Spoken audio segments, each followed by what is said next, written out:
You are now listening to About That Business, hosted by Rom Wills. Rom Wills is an entrepreneur and personal coach who has helped people reach their fullest potential personally and professionally. Take it away, Rom. Welcome to Rom Wills About That Business. 3 steps forward, 2 steps back.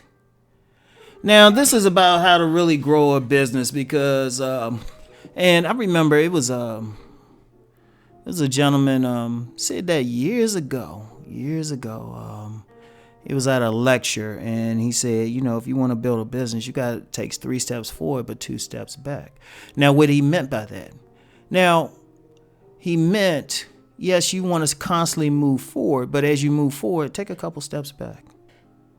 And here's how you want to do it and why you want to do it. Because you want to be in that position where, you're moving forward, but you don't want to grow too fast. And let me say that again. You want to be moving forward, but you don't want to grow too fast. You want to make sure that your business has a proper foundation. Because that's how a lot of businesses get in trouble, one way or the other. That's how they get in trouble. They bite off more than they can chew. There was a business. It was a store. I ain't gonna give too many identifying details, but it was a store. It was a little quaint little store. It sold some books, some knickknacks and stuff. I'll put it like that. And it had a good clientele and everything. But then a person who patronized the store won the lottery. They won the lottery and offered to help expand the store. Of course, they had ownership interest in it. And the store expanded. They added extra space and had all this. But they had one big problem. And I saw the problem right away because as soon as I found out about it, because I knew somebody who frequented the store. I said, that's not a good idea. And they were like, why? This person offering all the money. It's like, no, it's not a good idea. Y'all don't have a customer base yet. And don't think just because you expanded, you're going to get it. And that's exactly what happened to the store. It's out of business now. Been out of business for more than a few years. Yeah, a long time, really. A long time. And the thing was, because you would still go, but I'm like, this place kind of empty. Where y'all going to get? Y'all don't have a clientele. And the issue, and of course, there was some money issue, a whole bunch of other stuff that happened because, bigger space, you got more bills to pay, and you got to have more inventory, and you got to pay for that inventory. So, it was some problems. Eventually went out of business. And the problem was they expanded too quickly. See, the expansion it was basically an expansion from 1 store to the equivalent of 4 stores. It was within like a little strip mall. So, they did everything, put a lot of money into it, but they couldn't fill that space. The expansion should have been just within the products within the store. Take your time. You want to build up your clientele. You don't want to be in a position where you get too many orders. That actually happens with a lot of businesses. Somebody might say something. Maybe they have a t-shirt or something or a hat. It becomes real popular on social media, which is a problem. All of a sudden, they get hit with so much and they can't handle it. And then sometimes people could actually lose businesses that way because what's the first thing you say? Okay, we got to get some investors or something like that.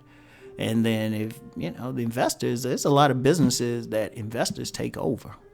Or you can't handle the orders or something. It's faster than you could actually deal with. You don't have the infrastructure.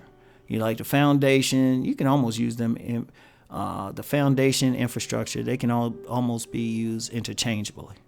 You got to have the infrastructure. Like say you have a system to get t-shirts printed and sent out to people. But you're getting too many orders and, of course, on your website, you promise to get it to them right away, which you could do if when you had maybe, 10 orders a day. But you don't have the infrastructure to handle 1,000 orders a day. That's what I mean. Now, of course, if you get that opportunity, somebody invests, I mean, definitely look at it. But then, you get other situations where people expand quicker than they have the customer base for. Because as you moving forward, you want to develop the base for it. You want to develop the customers for it. And it's like you move those 3 steps forward, then you sit back and say, okay, let's work on this infrastructure. Or we might have to change something. We might have to hire more people. We might have to order product from a different person or a different vendor. You have a whole bunch of steps going. See, by taking 3 steps forward and then 2 steps back, you're taking your time. You solidly building your infrastructure. You solidly building your foundation. And then when you get to that point where you can effectively handle it, you get to the point where, one day you can go from that 10 orders a day to 1,000 orders a day, but you already have the infrastructure to handle it. You got the people in place. You got the warehouse in place to store extra goods. You had the vendors moving, because, you got to think about a whole bunch of stuff as you expand. You got to think about, okay, you got to hire people. Where you living? Is it possible to hire people around there who are reliable? You got to think about your vendors. If you had that type of business where you're getting supplies or products from other people, can they handle your growth? Using that 10 orders to 1,000 orders a day, maybe the vendor that you getting the material from, the products, they might not be able to handle your order. That's why, like, every single step you got to look at it. You might not be able to handle it. Or you might have a small business where, you could just write out a little check to somebody working for you. But then if you expand too much and all of a sudden it's 20 people, then it becomes some other stuff that you have to deal with. You got to say, well, am I going to give them 1099s? Or you might have to expand. It might not be a situation where you can just write out a check. You might need better bookkeeping. Then you might need a bookkeeper, stuff. It's like so many little things. See, by taking 3 steps forward, 2 steps back, you can build everything. You can see every problem before you get to a point where you can't fill the order. And this company, businesses, that happens to. So anyway, that's it for today. Let's go make that money.